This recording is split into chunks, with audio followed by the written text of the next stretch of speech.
The God who saves. Yan po ang ating po tatalakayin po ngayong umaga. Lahat po tayo ay mamamatay. Amen. Ang tao po ay may kamatayan. At dahil ang tao po ay may kamatayan, tayo po araw-araw ay humaharap sa risk, sa panganib. Amen po ba?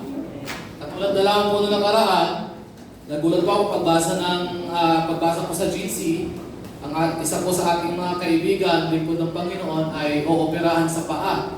No? Si Pastor Aquino Chua. Okay? Nagulat po ako, akala ko putulin ng paa kasi minabasa ko. Putulin po ba, Pastor? Isa lang po yun sa halimbawa na ang tao po ay humaharap sa risk araw-araw. Mabuti na lamang at ang ating Diyos ay meron pong eternal plan and walang hanggang plano at mabuting disenyo para po sa bawat isa sa atin. At ang Diyos sa kanyang pong kabutihan ay gumawa po ng hakbang para po ang tao ay hindi manatili sa kapahamakan kung hindi tayo po ay malilipat tungo sa buhay na walang hanggan. Amen? That's the guarantee na nagmumula sa ating Panginoon. Amen? Ito po ating binasa. We are so much familiar and I hope that upon reading and upon studying the Word, mga kapatid, ay magkaroon po tayo ng panibagong understanding, no, ma-enlighten pa po tayo lalo sa kung ano po talaga ang ginawa ng Diyos para sa atin at gaano po ito kahalaga sa buhay po ng bawat isa. So, this encounter of Jesus to Zacchaeus, mga kapatid, ito po ay 2 to 3 days na lamang bago po siya ipako sa krus. Okay? Kinakailangan po ni Jesus Christ na magdaan mula sa Nazareth. No? Ang Nazareth po ay town or city ng Galilee, no? Which is the province ng Israel. So kinakailangan po niyang magdaan from Nazareth to Jericho para po siya ay pumasok sa Jerusalem, kung saan nandun po ang templo ng Israel. Okay? So kung idiretso po natin ang pagbabasang yan, mga kapatid, makikita po natin, after po itong encounter ng Panginoon kay Zacchaeus, ang kasunod kaagad ay ang pagpasok ni Jesus Christ sa Jerusalem. No? Kung saan doon po ay kalaban po niya yung mga tao sa loob ng temple, nagwala po ang ating Panginoon.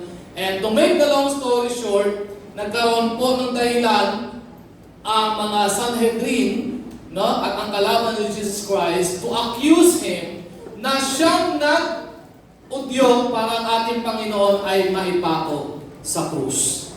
Okay? Verse 1, sabi ko, He entered Jericho and was passing through. So, naglalakad na po sila, sapagkat sa panahon yun, wala pa namang tricycle, no? Wala pang Egypt.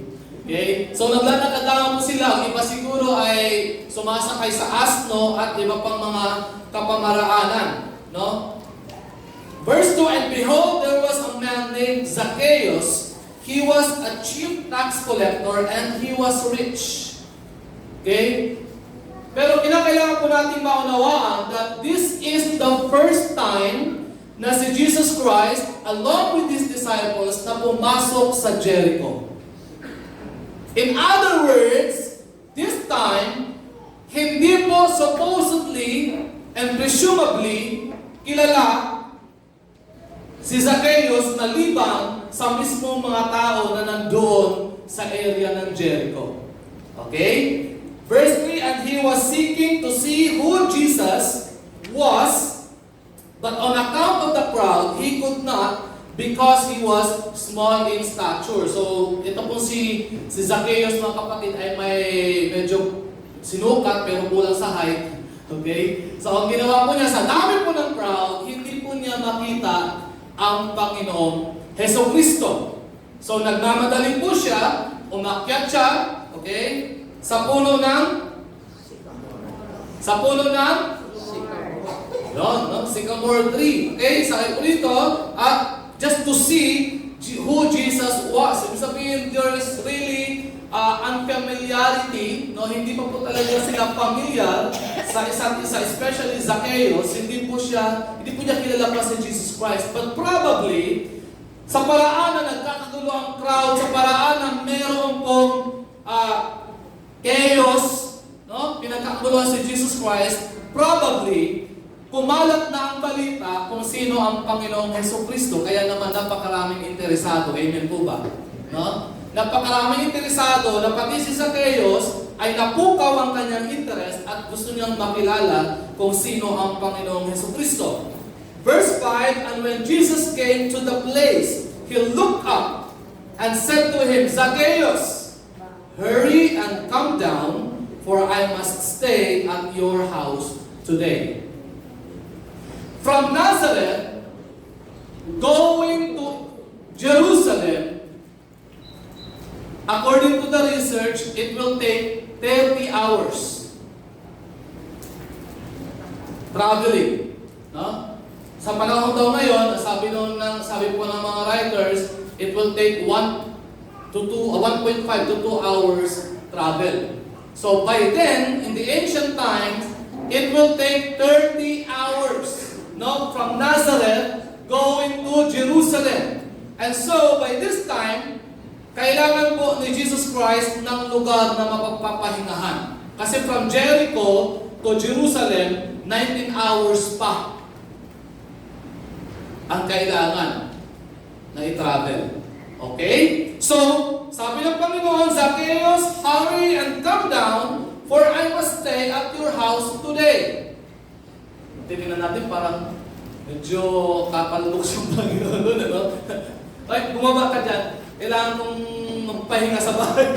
Kailangan mong magpahinga sa bahay mo. Di ba? Parang gano'n na ka-familiar, no? Kapalagay yung loob ng Panginoon. The fact that this is the first acquaintance, the first encounter of Jesus with Zacchaeus. Okay, verse 6. So he hurried and came down and received him joyfully. Okay? It is important to note, mga kapatid, the attitude of Zacchaeus in receiving Jesus Christ. Ano po sabi doon? Joyfully. Okay? Sino po dito ang masaya na tumatanggap ng mga bisita sa kanilang bahay? Amen. Maliban na lang pag makalat ang bahay. Ay, wag muna. Diba? Pero, sabi po ng Bible, we are supposed to be hospitable. Amen?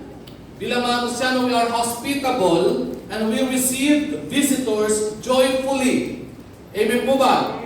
Tayo po bilang mga lingkod ng Diyos, we receive visitors joyfully. Verse 6, verse 7, and when they saw it, they all grumbled. Sino po yun? Yung mga taong nakapaligid, most likely, yung mga taong kilalang-kilala si Zacchaeus. Ano po sabi dito? He has gone in to be the guest of a man who is a sinner. Bakit po? Sapagkat si Zacchaeus ay tax collector. Alam niyo po, yung issue sa mga tax collector, noon pa pala yan. Hello? Noon pa pala yan. No? Dami mga businessman, mga negosyante, even now, na nagre-reklamo padating po sa taxes. Bakit? Kesyo daw hindi na pupunta sa dapat pagkagamitan. Naniniwala ba tayo doon? Parang ang daming gusto mag-agree, no? Kaya walang gusto mag-business. Okay, sabi dito, and Zacchaeus stood and said to the Lord, Behold, Lord, the half of my goods I give to the poor. And if I have defrauded anyone of anything, I restore it fourfold. Tatanong ka, bakit kailangan fourfold? Ibig sabihin, kung nakadaya ka ng 1,000, ibabalik mo ng 4,000. No? Bakit ganon? Ang naging statement ni Zacchaeus, sapagkat batas po sa Exodus na ibinigay ng Panginoon, hanggang Deuteronomy, okay, batas po ng Diyos na kapag ikaw ay makapandaya ng kapwa, kinakailangan ibalik mo ito ng 4 na beses. Okay, ganun po ang kautusan ng mga Jewish people, mga kapatid. Okay, so kung titignan po natin, marahil si Zacchaeus sa time na ito, he must be a wealthy person. Mayaman na po marahil si Zacchaeus, tama po ba? Sa dami ng kanyang nadaya. No? Convenient na yung kanyang buhay, yung kanyang lifestyle, maaluan na. But when he encountered the Lord Jesus Christ, Zacchaeus was more than willing to give back. No? To lose everything. Sabi niya, portion of his wealth, willingly, ibibigay niya sa mga mahihirap. At kung may nadaya siya, fourfold ibabalik po niya. Imagine the cost. Imagine the impact ng mga mawawala dito kay Zacchaeus. Amen po ba? Number 1 bagay na atin pong mapapansin every time that a person acknowledges the Lord says, he must deny himself. Ang isang tao na nais lumapit sa Diyos, number 1 po, he must be willing to let loose. To lose everything. Even your very own life. Tanungin mo nga po yung katabi mo, are you willing? Willing ka ba? No? That's a very considerable amount of money na mawawala kay Zacchaeus, mga kapatid. Amen po ba? Lord, 4 times. Bukod pa sa aking ibibigay na libre sa mga mahirap, 4 times ng lahat ng aking nadaya. Imagine sa laki ng pwedeng mawala kay Zacchaeus. And verse 9, sabi ko, and Jesus said to him, today salvation has come to this house, since he also is a son of Abraham. For the Son of Man came to seek and to save the lost. Two key important details na makikita po natin dito po sa encounter ng Panginoon kay Zacchaeus. Number 1, Jesus' intentional encounter with Zacchaeus, verse 1 to 6. No? He was at the right place and at the right time. Hindi po yung sorpresa at hindi po yung out of plan ng Diyos. I would like to believe that it is in accordance to the knowledge of Jesus and in accordance to His plan na ma-encounter niya si Zacchaeus. Imagine for 30 hours walking, no? Going to Jerusalem. Sabi doon sa verse 6, mga kapatid, tinan niyo po niya sa verse 6. Or verse, verse 5, brother. Sabi doon, and when Jesus came to that place. Okay, ulitin ko po. This is the first time that Jesus Christ came to Jericho. Sabi ng author, when Jesus came to the place kung saan nandoon si Zacchaeus, automatically tumingala si Jesus as if kilala niya si Zacchaeus. Amen? No? So, the encounter of Jesus Christ with Zacchaeus is intentional. Just as how intentional it is when God encountered you in your life. With God, there is nothing accident. I remember the very first time na na-encounter ko ang Panginoon. Remember, I grew up in the church. My father was a pastor in the New Apostolic Church. But I never knew God. Nalalaman ko lang sino ang Lord because of the Bible stories. No? Alam ko ang Diyos ay mabuti, alam ko ang Diyos ay makapangyarihan, pinalaya niya si Daniel, iningatan niya ang Israel, alam ko yun. But I never knew him in a personal level, mga kapatid.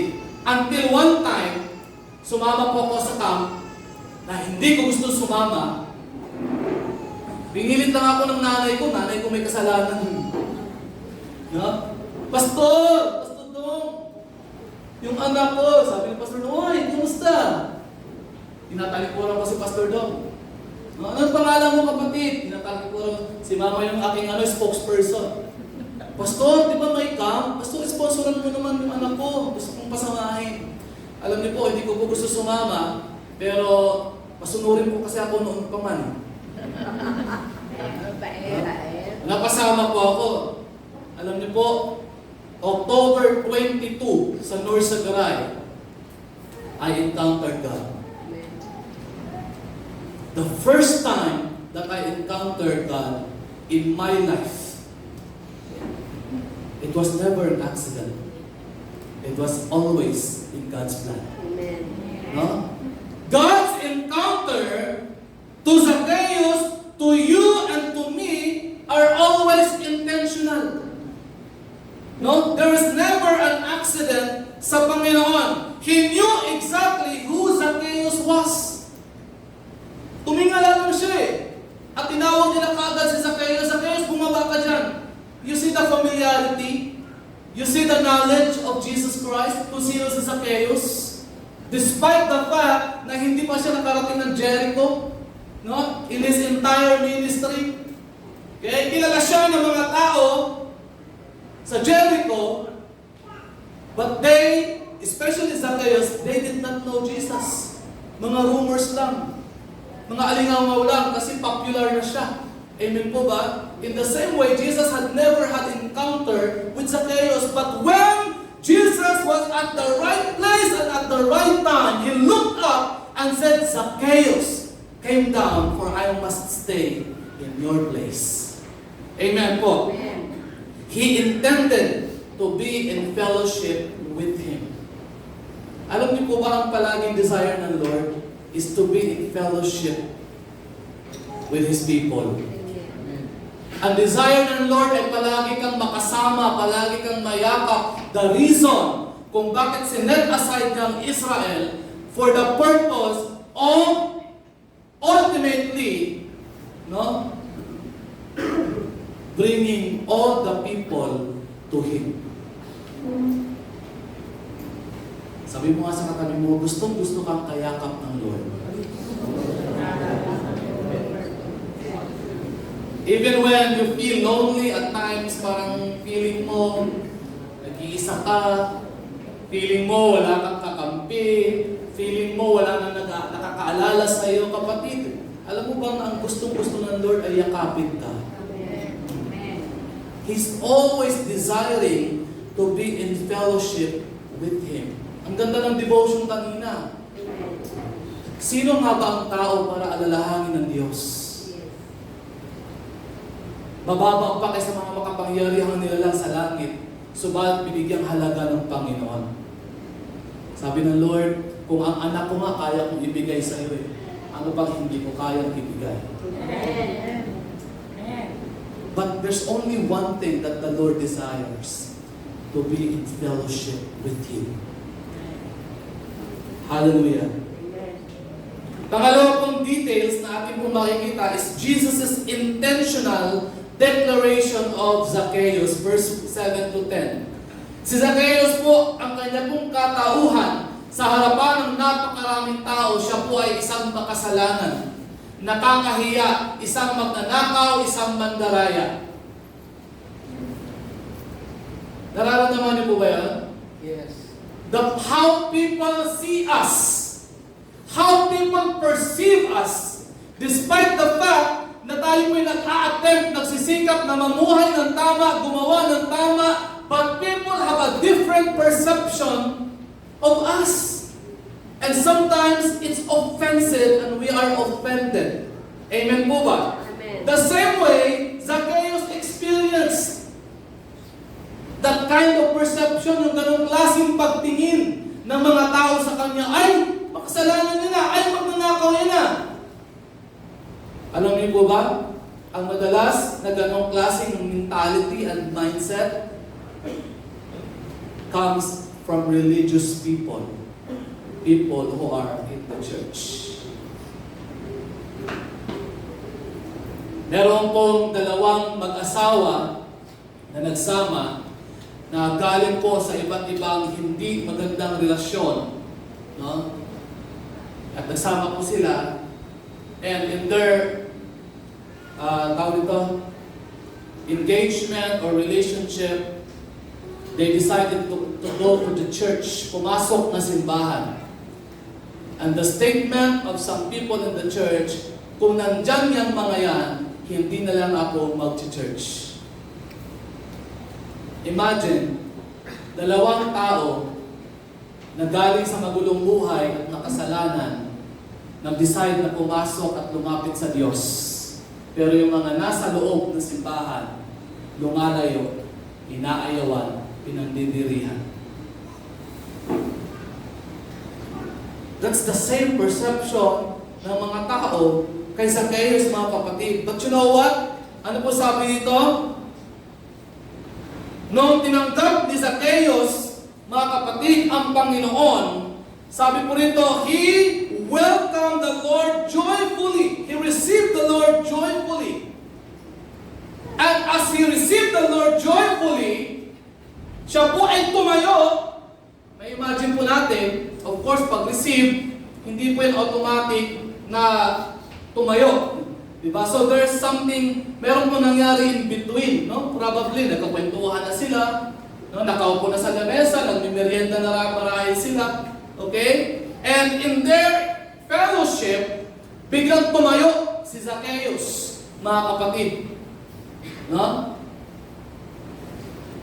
And in the presence of the Lord Jesus Christ, si Zacchaeus nag-demonstrate ng repentance.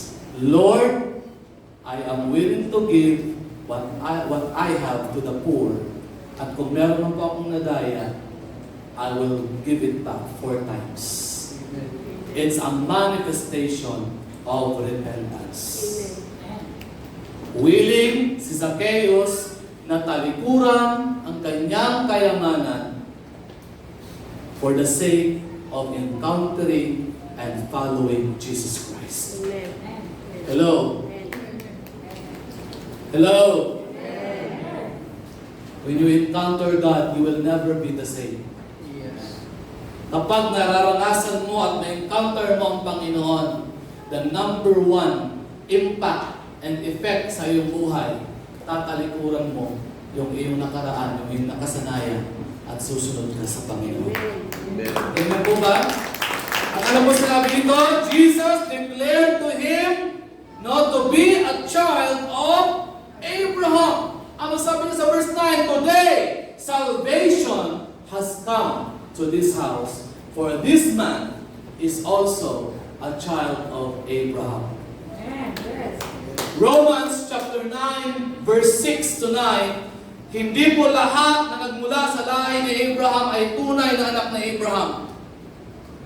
Ibig sabihin, hindi po lahat na physically descendants of Abraham are true children of Abraham. Kung hindi, yun lamang may mga pananampalatayang katulad ni Abraham. So, being children of Abraham, mga kapatid, dalawang pinapatungkulan po dito. Number 1, physical. No? Pangalawa, spiritual. That whoever declares, whoever believes in God, whoever receives Jesus Christ in his house, in his heart, in his life, he is a child of Abraham. Sabi mo sa katabi mo, you are a child of Abraham. By faith, in spirit, ikaw ay dinideklara ng Diyos na anak ni Abraham. Anak din ng Diyos. Amen po ba? What can we learn from this encounter po, mga kapatid? Number 1, pakatandaan po natin that salvation is intentional. Ang kaligtasan po ng tao ay nasa isipan na ng Diyos even during the time of creation. Even before creation, salvation is already in the mind of God.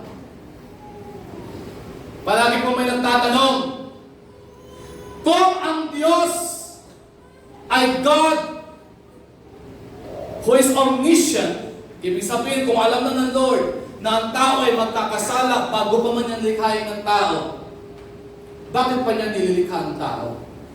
Bakit pa niya nilikha? Kung alam naman niya ang tao ay magkasala. He is omniscient God. Amen po ba? Before pa magsimula ang lahat ng bagay, alam na niya ang katapusan. Amen? Before pa niya likhain, alam na ng Lord kung ano ang mangyayari. Before pa niya likhain ng tao, alam na ng Diyos na magkakasala ang tao. Yun po ang tanong ng marami. Kung alam naman pala ng Diyos na magkakasala ang tao, bakit pa niya nilikha? Kapatid, kung alam naman ng Diyos na mamamatay siya sa krus para sa iyo, bakit ka pa niya nilikha? Dahil gusto niyang maranasan mo ang pag-ibig niya.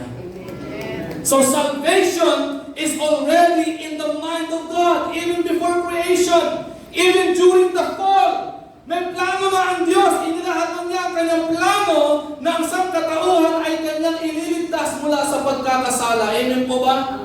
No? During the fall, He knew that He has to save humanity, and He already laid down His plan for redemption. Sabi ng Diyos kay Eva, ang iyong lahi, ang iyong offspring, ang siyang tatapak at dudurog sa ulo ng serpente. No, that's the first prophecy of redemption, mga kapatid. Now, when He encountered Zacchaeus, He knew what kind of person he is, but even so, he didn't care and he chose to have fellowship with him amidst all the chaos and adversity. Christ seeks to save him and to save the lost. Kapatid, huwag po natin tignan ng ating katabi. Tignan po natin ang ating mga sarili. Kung minsan, tinitignan natin ang ating mga sarili, mas better naman ako kaysa kanya. We have the sense and the feeling of superiority in comparison to others. Alam niyo po ba yun? Kaya kung minsan, ang pagtingin natin sa mga rapist, sa mga murderer, sa mga drug addict, no, sa mga immoral, kung minsan ang tingin natin, karapat dapat talaga silang mamatay. Karapat dapat maparusahan. Amen po ba? But do you know what the Lord Jesus said in the New Testament? When your eyes lust on anyone, you are no better than the others. Hello? You are already committing adultery. You are already committing lust in your eyes pa lang, mga kapatid. So, kung hindi ka man humihit-hit, kung hindi ka man humihit-hit, but in your eyes, you are already lusting on someone. You are desiring that is not your wife. Hello? Pareho lang po tayo makasalanan. You are no better than them. Amen po ba? Pero ito po ang good news. Jesus doesn't care. Jesus doesn't care what you've done. As long as ikaw ay lumapit sa Kanya, and you will joyfully welcome Him in your life. It doesn't matter kung sino ka at kung ano ka. Palampakan ko natin ang Panginoon. Because His intention is for you to be saved. When Christ died on the cross, He died not for the righteous, but for the sinners, so that when they chose to gladly respond to His invitation, He could gladly enter and dine with them. Amen? It is important to understand na ang Diyos po ang unang gumawa ng hakbang. He died on the cross. But He died not for the religious people, not for those who think that they are better. Hindi para sa mga tao tingin nila sa kanilang sarili, mabait, matino, mas mahusay kaysa sa iba, mas lamang kaysa sa iba. Hindi.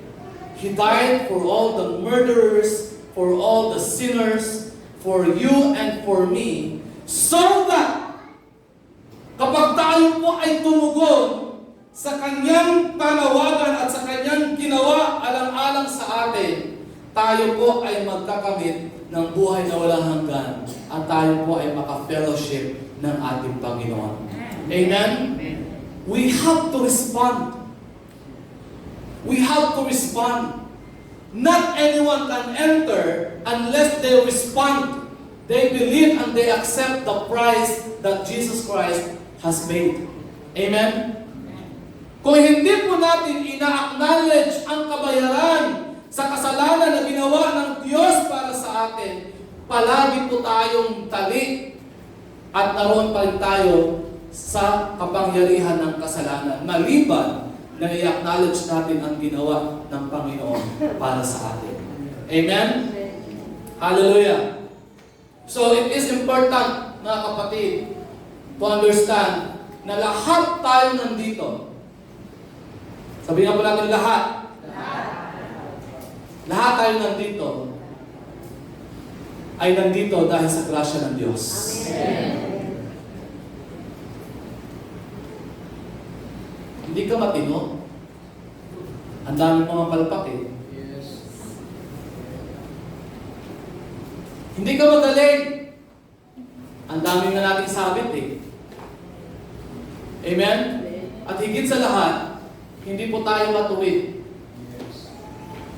Dahil every now and then, tayo po ay nagkakasala. Amen? Amen. So we have no right, remember this, wala tayong karapatan na mag-finger point sa iba, to look down on them, and to tell them, you are a sinner. Because lahat po tayo ay makasalanan, and we all are recipient of God's grace. Amen. Alapakan natin ang Diyos. Hallelujah. Sabi mo sa katabi mo, sa grasya lang ng Lord. Kung wala ang grasya ng Lord, disgrasya ka, kapatid. No? So ano po yung dalawang bagay na pakatandaan po natin? Una, salvation is intentional. Pangalawa, salvation belongs to God. Sabi nga po natin, salvation belongs to God. It is His act of grace received by faith. Kahit gaano ka-excited si Zacchaeus na umakyat sa puno at makilala si Jesus Christ, when Jesus Christ would not bother to look at him, wala pong impact ang kanyang action. Amen po ba? Yes. No? Kahit gaano ka katuwid, kahit gaano ka kabuti, kahit gaano ka kagaling magluto at magbigay ng ulam sa kapitbahay mo, kahit gaano ka ka-generous, at gaano ka ka-obedient, kung wala ang pagkilos at gawa ng Diyos para mag-provide ng kaligtasan, your action is nothing. Hello? Our action only becomes something because of that act of God, the act of grace. Amen. For it is by grace, through faith, that we have been saved. Not by your works, so that no one will boast. But how many times in our lives that we are boasting of our actions? Sabi mo sa katabi mo, ikaw ba yun? Yung madalas sa yayabang? Yung madalas parang ang taas-taas mo? Yung parang ang galing-galing mo? You have to be careful, mga kapatid, on how we act towards others. Be careful. Now, sabi ng Galatians, we have to always seek and search ourselves. Guard ourselves. Baka tayo po ay bumagsak kung paano natin hinuhusgahan ang iba. No? Nagkasabi ito, God alone can offer salvation to humanity. Amen? It is God alone who can offer salvation. Hindi po ang mga mahal sa buhay, hindi ang pastor, hindi ang leader, no? Hindi ang magulang mo. Kung hindi ang Panginoon lamang, at yun mismo ang ginawa ng Diyos in verse 10 ng ating Panginoon Jesucristo. Today, salvation has come to this house. Amen. Do you believe it, church? Today, salvation has come in this church. Today, salvation has come for you and for me. Amen? If we gladly, joyfully receive Him in our lives. In application po, we have to joyfully receive Him, in our lives. To receive His act of grace and demonstrate repentance to obtain salvation. Kapatid, ang ginawa ni Zacchaeus, higit pa sa pagsabi, Lord, sorry. Ang ginawa ni Zacchaeus, higit pa sa salita lamang. Ang ginawa niya, pinakita niya, Lord, I am willing to let go sa isang bagay na humahad lang sa akin para maging matuwid ako sa iyong harapan. The question, kapatid, are you willing to let go? To let go of your pride, to let go of your arrogance, to let go of your selfishness, to let go of your inferiority, to let go of hatred, and everything na siya naging baggage sa pagsunod mo sa Diyos. Are you willing? To come and to obey before God, it is more than just saying sorry. Kinakailangan ipakita at mag-manifest sa ating buhay, Lord, this is my demonstration of repentance and obedience to you. Let go. The theology of the text, mga kapatid, let us remember that Jesus doesn't care who you were. Kung ano yung pinagginawa mo, kung ano yung pagkakasala mo, ano yung pagkakamali mo, Jesus wouldn't care kung sino ka. No? Because Jesus acknowledges an act of repentance. Ang mahalaga ngayon kay Lord, nagsisi ka, tumalikod ka sa kasalanan mo, at willing kang sumunod sa Kanya. Amen? And let us remember that Jesus offers salvation. He is the God who saves. Amen? Ano po kailangan natin gawin? Repentance and respond sa ginawa ng Diyos para sa atin. Amen po ba? Amen. Kanina po, yung ating pong kinanta, when you think about the Lord, how He saved you, how He raised you, how He molded you, and how He blessed you. Kapatid, wala kang ibang kayang gawin kung hindi magpuri at magpasalamat sa Diyos. Tayo mo natin tumayo. Hallelujah.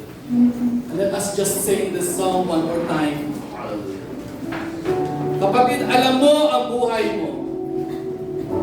Alam mo ang pinagdadaanan mo. Alam mo ang katayuan mo. But remember this, wala ka namang bagay ang makapaglalayo sa iyo sa Diyos. Amen? The Lord saved you. The Lord gave you His life. And so all that we can do is to thank Him, to bless His name, to worship Him. Hallelujah. Hallelujah. Let us worship Him this morning. Think about the Lord, how He saved me, how He raised me, how He filled me with the Holy Ghost, how He healed me to the uttermost. When I think about the Lord, how He picked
Lord, we thank you. Tunay nga po, Diyos, na ang lahat ng aming tinatamasa, ang kaligtasan aming ini-enjoy, lahat po ay sa biyaya mo lamang, Panginoon. Even, Lord, yung aming mga kagalakan, ang aming kalakasan, ang aming kagalingan, sa tuwing kami ay may karamdaman, Lord, lahat ito ay galing sa iyo.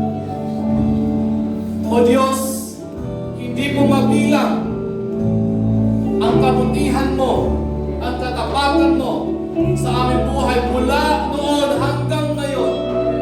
Ikaw, O Diyos, ay tapat. Ikaw, O Diyos, ay mabuti. Salamat sa buhay na ibinigay mo, Panginoon. Tunay nga po, Lord, na walang salita, walang awitin, walang mga tula ang kayang makapagtumbas ng iyong katapatan, ng iyong kabutihan. Subalit sa ganang amin, Panginoon, ang nais namin ay magpasalamat. Ang nais namin ay ibalik ang papuri. Come on, church, let us lift up the name of Jesus. Ang Diyos na siya nagligtas sa atin. Ang Diyos na siya nag-alay ng kanyang sarili para sa atin. Hallelujah! Lift up the name of Jesus. Let us worship Him. Hallelujah!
Diyos, sa umagang ito, inanyahan kita, kapatid, to lift up your hands. Lord, I am here.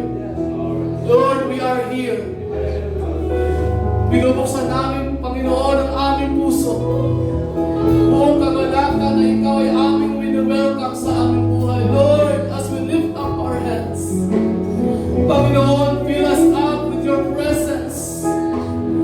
Minsan pa, Panginoon, encounter niyo po kami sa umagang ito.